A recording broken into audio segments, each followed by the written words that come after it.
Olá, muito bom dia para você. Está começando mais uma edição do programa Poder e Negócios.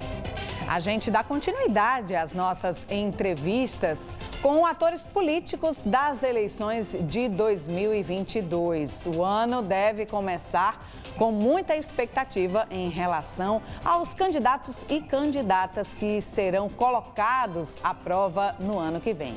Hoje a gente recebe aqui no estúdio a prefeita de Caruaru, Raquel Lira, do PSDB. Prefeita, muito bom dia, muito obrigada por estar aqui com a gente. Claro que em todas as últimas entrevistas que tivemos aqui no PSDB, seu nome foi citado várias vezes e por bons motivos, devo lhe adiantar. Mas sempre por conta da sua força, da sua predisposição ao trabalho, da sua liderança através da Prefeitura de Caruaru, mas não só lá, desde o seu papel exercido na Assembleia Legislativa também. Mas a gente precisa começar perguntando, a senhora será candidata ao governo no ano que vem? Bom dia, Isli. Quero agradecer o convite de estar aqui da TV Guararapes.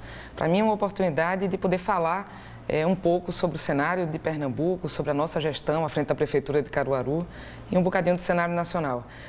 Na verdade, eu assumi a presidência estadual do PSDB em maio desse ano, com o objetivo dado pelo presidente nacional, Bruno Araújo, pernambucano também, e pelos meus pares, de trabalhar o fortalecimento do nosso partido. E daí, os nossos diálogos, para a atração de novas lideranças, para trazer pessoas que podem contribuir para o processo político no nosso estado.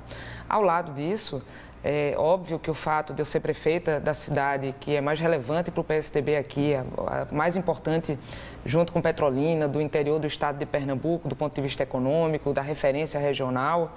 E é natural e fico muito feliz de poder ter o meu nome colocado pela razão, eu não tenho dúvida nenhuma, do trabalho que a gente vem fazendo à frente da Prefeitura, né? Não só nesses últimos anos de pandemia, do enfrentamento à pandemia, da criação das condições para o pós-crise, mas também nesses últimos 5 anos, desde 2017, nós estamos trabalhando de maneira muito intensa para fazer de Caruaru uma cidade melhor para se viver. Agora, o que é que nós temos feito no que diz respeito ao debate sobre Pernambuco? Decidimos, desde sempre, desde o início, como premissa básica, de que antes de nomes nós precisamos ter um projeto. E daí a aliança formada com o PL, presidido estadualmente pelo prefeito de Jaboatão dos Guararapes, Anderson Ferreira, com o PSC, presidido pelo deputado André Ferreira, com Cidadania, presidido estadualmente pelo deputado federal Daniel Coelho e tantas lideranças políticas que têm se juntado a nós neste movimento, como Armando Monteiro Neto, que se filiou ao PSDB também no início desse ano, como a deputada Priscila Krause, que hoje faz parte também das visitas que nós temos feito com a população, com foco de discutir e colocar luz sobre os problemas da vida real do nosso povo. E esses problemas acontecem nas cidades, nas micro-regiões de desenvolvimento. São 12 em Pernambuco, nosso objetivo é até o final do mês de dezembro percorrer todas elas. Já estivemos nas zonas das matas, já estivemos na Mata Norte, Mata Sul, parte do nosso agreste.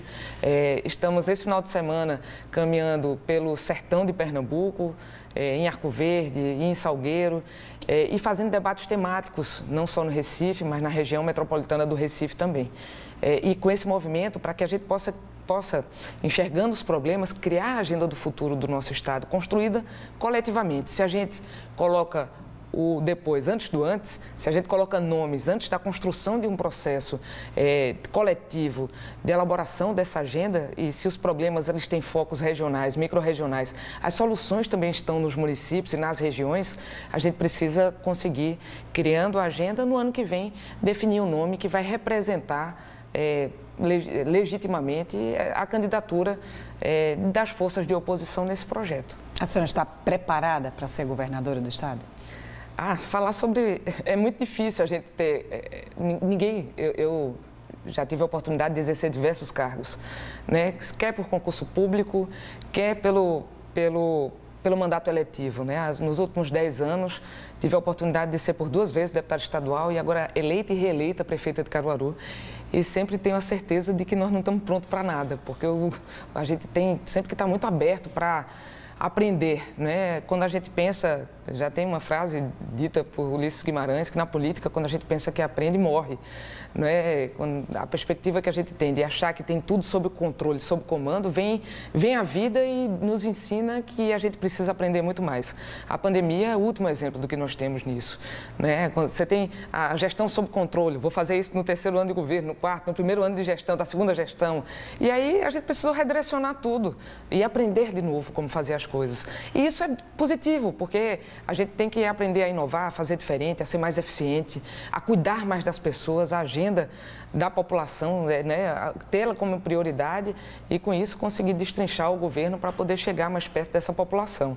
Então, se estar pronto, acho que a gente nunca está pronto para assumir os desafios, mas nunca tive medo de desafios, né? Mas não coloco hoje uma pré-candidatura porque nós temos um movimento que respeita o processo de construção, primeiro de um plano, de um projeto para o nosso Estado, colocar luzes nisso. Quando a gente fulaniza o debate, quando a gente coloca um nome à frente de um projeto, tende a dizer assim, mas eu acho que não devia ser Raquel, porque Raquel usa rosa, ou porque Raquel tem um cabelo longo demais, talvez ela seja mais velha ou mais nova do que deveria ser, quando a gente precisa colocar foco sobre Pernambuco, sobre os problemas reais do nosso Estado. Pernambuco está ficando para trás nos últimos anos. A gente fomos colocados no índice de competitividade do CLP como o pior estado para empreender do Brasil. Em relação ao Nordeste, somos nos últimos anos o estado que menos trouxe a possibilidade de geração de emprego e renda. A violência volta a ser um problema para a nossa população. A questão de infraestrutura, das estradas, do acesso à água, saneamento básico, tratamento de esgoto, é algo que parece que o Estado coloca, o governo do Estado, este governo que está aí, que é considerado o pior governo do Estado da nossa história, coloca como se não fosse um problema do Estado de Pernambuco. Não, isso aqui é um problema da Compesa. Ora, a Compesa tem como seu sócio majoritário, salvo engano, 99%, de titularidade do próprio governo do Estado de Pernambuco. E as diretrizes são colocadas por ele. E nós não temos acesso à água. Muitas vezes, na minha cidade, a gente tem obras que deveriam trazer a água de fora para dentro, porque o agreste pernambucano é quem tem o pior balanço hídrico do país. Então, essa água precisa vir de adutoras que não conseguem ser concluídas, ou de cidades que estão junto da água, mas que falta água mesmo assim, como a cidade de Bonito, onde tem o Rio da Prata e a barragem do Prata, que abastece, inclusive, grande parte do agreste, e Vicência, que também tem barragem lá junto e onde a gente teve recentemente e que a população vive sem água porque não tem rede de distribuição, porque não tem estação elevatória, muitas vezes com acesso à água bruta. Então, esse cenário de coisas precisa mudar. E só muda se você admite que existe problema. O governo que está aí finge que os problemas não existem e que, não encarando os problemas, não consegue dar o passo adiante para poder gerar esperança, oportunidade e sonho para a nossa população. Você acha, então, que diante de tantos problemas apontados pela oposição, vai ser mais fácil a oposição assumir um espaço nas próximas eleições, já que o PSB vem governando o Estado há 16 anos? Penso que hoje a população de Pernambuco, não só pelos debates que a gente tem feito, mas também por pesquisas qualitativas, em todas as regiões, esse governo que hoje está é considerado o pior governo da nossa história. E isso se soma a um tempo, talvez a exaustão de um processo que deixa de como era no passado. Eu fiz parte do governo do PSB, né, como deputada, como secretária de Estado, mas não vejo nada do que existia lá atrás aqui agora, porque o governo se voltou para si, né, ele está preocupado mais na manutenção do poder do que na entrega de serviços à população. E isso é grave, porque uma máquina inteira que está mobilizada para a manutenção do poder esquece de enxergar quais são as reais necessidades de nossa população. E a gente vive um cenário adverso. Nós estamos saindo da pior crise da nossa história contemporânea. Aliás, nós estamos na pior crise da nossa história contemporânea. É uma crise econômica que ela já existia antes da pandemia, mas que ela é agravada com a pandemia. A gente tem uma crise sanitária que gera uma crise econômica, aprofunda essa crise e a crise escancara as desigualdades que a gente tem, especialmente no Nordeste brasileiro, né, onde você tem uma população com vulnerabilidade social muito alta. Essa população, eu vou te colocar um exemplo aqui. Nós, esse ano, em assistência em desenvolvimento social, assistência social, chegando à população mais necessitada do nosso município, estamos investindo cerca de 19 milhões de reais em Caruaru. O Estado de Pernambuco, como deveria ser cofinanciador desse processo, nos colocou esse ano 21 mil reais na conta da assistência social do município. Na área de saúde, nos deve mais de 20 milhões de reais, do que deveria estar na atenção básica, no medicamento, em compra de medicamento e na gestão tripartite do SAMU regional. Mas nós não deixamos de ofertar mais serviços para a população. E isso tem a ver com a falta de alinhamento político? Não acredito nisso. Eu acho que isso pode trazer um agravamento de 1%. Mas se a gente conversar com quem também está na base do governo, a queixa é uma só. Sendo que não se manifestam, muitos não se manifestam também, de sua insatisfação, esperando que possa haver algum tipo de apoio. E eu não condeno isso, de forma nenhuma, porque cidade pequena, se cidade do médio porte como Caruaru tem dificuldade, cidades pequenas muito menos possibilidade de conseguir algum tipo de investimento se não for a partir do apoio do governo estadual e de emendas parlamentares. Então, mas eles todos se queixam. Se queixam na Associação Municipalista, nos encontros de prefeitos, se queixam nos diálogos que a gente tem diariamente com colegas que esperam que possam receber, muitas vezes, migalhas que são prometidas e que muitas vezes não são cumpridas, ordens de serviço que são dadas. Às vésperas da eleição, sempre, eu estou lá com o Hospital da Mulher, que deveria atender toda a segunda macro-regional de saúde, 2 milhões de habitantes, que poderiam estar sendo mulheres, que deveriam estar sendo muito melhor assistidas, mas não são. A obra está paralisada desde 2015. E a cada véspera de eleição, o governo do Estado vai lá, o governador vai lá, do PSB, e assina uma nova ordem de serviço e a obra não acontece. O Complexo de Polícia Científica, do mesmo jeito. Esse final de semana, recebi uma ligação de uma amiga lá de Bom Conselho, da cidade de Bom Conselho, me pedindo ajuda para tentar fazer a liberação de um corpo de uma criança que morreu num acidente de veículo.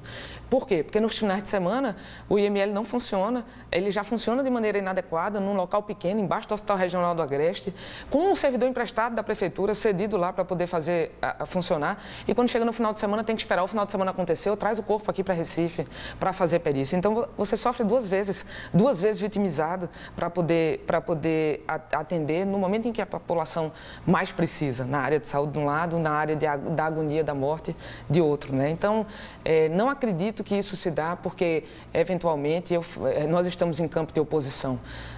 Faço oposição, sim, ao governo do Estado, mas do ponto de vista eleitoral, né? Quando a gente assume uma prefeitura, quando o governo assume o governo, não existe mais palanque, né? Então, a gente precisa ser enxergado como cidade, que é referência para 2 milhões de habitantes, e isso serve para todas as regiões onde a gente tem visitado. Ou né? não deveria existir. Ou não deveria existir. Não deveria existir. A senhora tem sido muito cuidadosa ao não colocar de forma clara o seu nome como candidata, e falou sobre a dificuldade que a política vem enfrentando, aliás, o aproveitamento que a política vem fazendo de nomes ao invés de projetos. Isso tem acontecido no cenário nacional, desde Lula até Bolsonaro.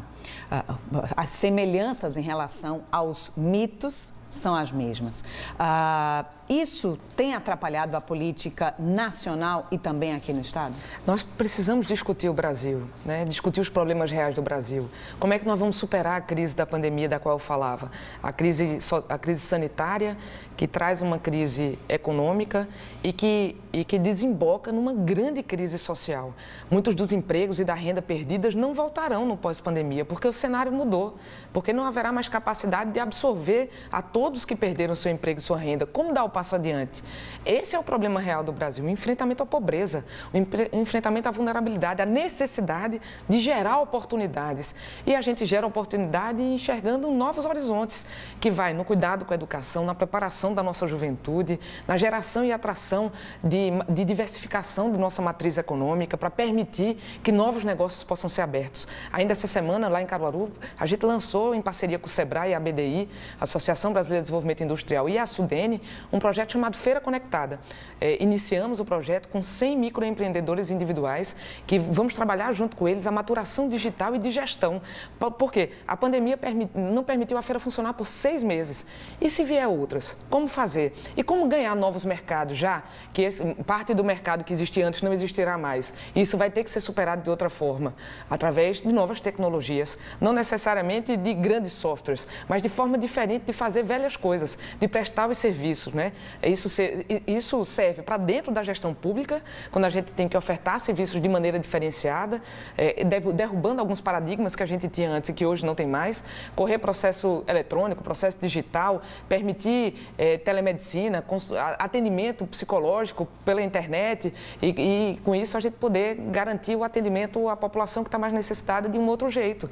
A educação da mesma forma, né? Como garantir esses alunos que ficaram fora da sala de aula esse tanto tempo e ainda vai viver por um modelo híbrido por algum tempo a conseguir continuar aprendendo se não tiver uma estratégia muito clara de seu desenvolvimento, um diagnóstico, estratégia clara de aproximação desse aluno, de recuperação do passado e de projeção do futuro para um mercado absolutamente diferente. Então, esses são os problemas reais com que a gente tem que lidar. Ao lado dos problemas para a geração de oportunidade para o futuro, temos questões. Por exemplo, tem artigo científico já publicado da diminuição das vacinas ordinárias por conta da pandemia. Então, hoje houve diminuição de vacinação de pólio, de BCG. Então, a gente vai ter que resgatar isso, porque o Brasil sempre foi top de vacinação. A gente tem cultura de vacinação, mas a pandemia deixou muita coisa represada. Vacinação, cirurgias, exames, um monte de coisas da saúde que não tem a ver necessariamente com a pandemia, mas que pela paralisação do serviço da pandemia precisam ser enxergadas. E para isso precisa ter estratégias diferentes do que aquelas que já não atendia a população de maneira adequada. Então, mas o PSDB no cenário nacional vai conseguir fugir dessa política de construir nomes ao invés de construir programas, porque João Dória, que agora acaba de ser escolhido como candidato à presidência pelo seu partido, ele fez um pouco desse caminho também, de construir o próprio nome para se apresentar como uma terceira via e não necessariamente com um projeto forte.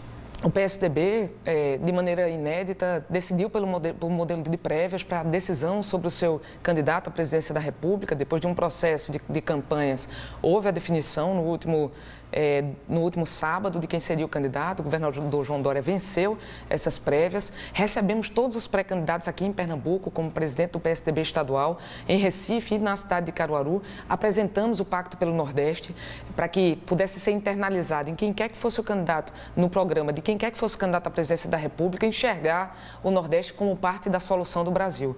Se os problemas eles têm origens regionais, as soluções também estão aqui. A possibilidade de geração de empregos e renda a partir da economia criativa, de turismo de contemplação, de turismo de negócios, de experiência. A nossa economia criativa, a cultura popular é vastíssima, riquíssima.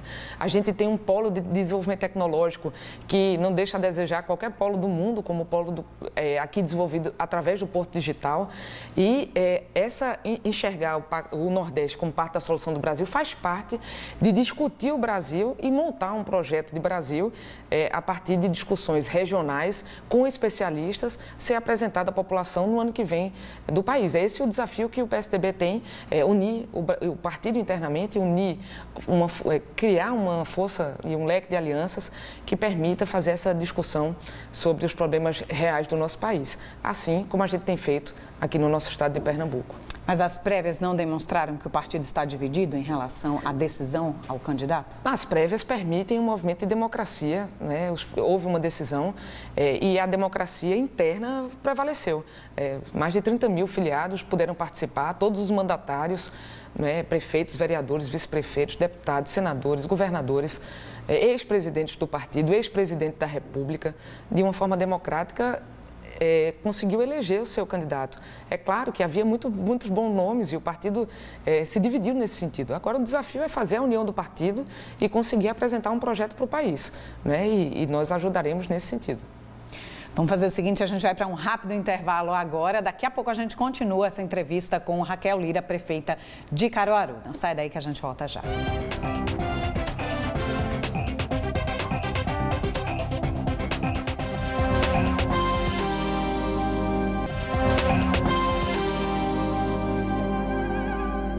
Estamos de volta com o Poder e Negócios. A gente continua a entrevista com a prefeita de Caruaru, Raquel Lira. Prefeita, a senhora ainda é jovem, mãe de crianças e tem se dividido na sua rotina entre essas atribuições de mãe também.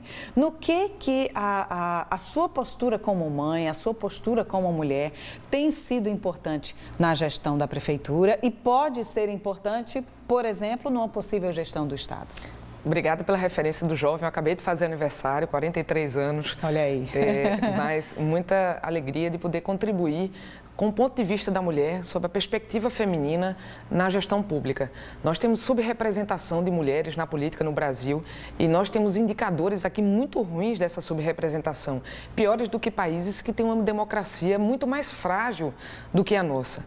E poder estar aqui representando mulheres, como a primeira mulher eleita prefeita de Caruaru, a primeira mulher reeleita prefeita, onde estive, nos cargos que exerci, na Polícia Federal, na Procuradoria do Estado, como deputado estadual, na ocasião, a primeira mulher presidente da Comissão de Justiça, tida como a mais importante da Assembleia Legislativa.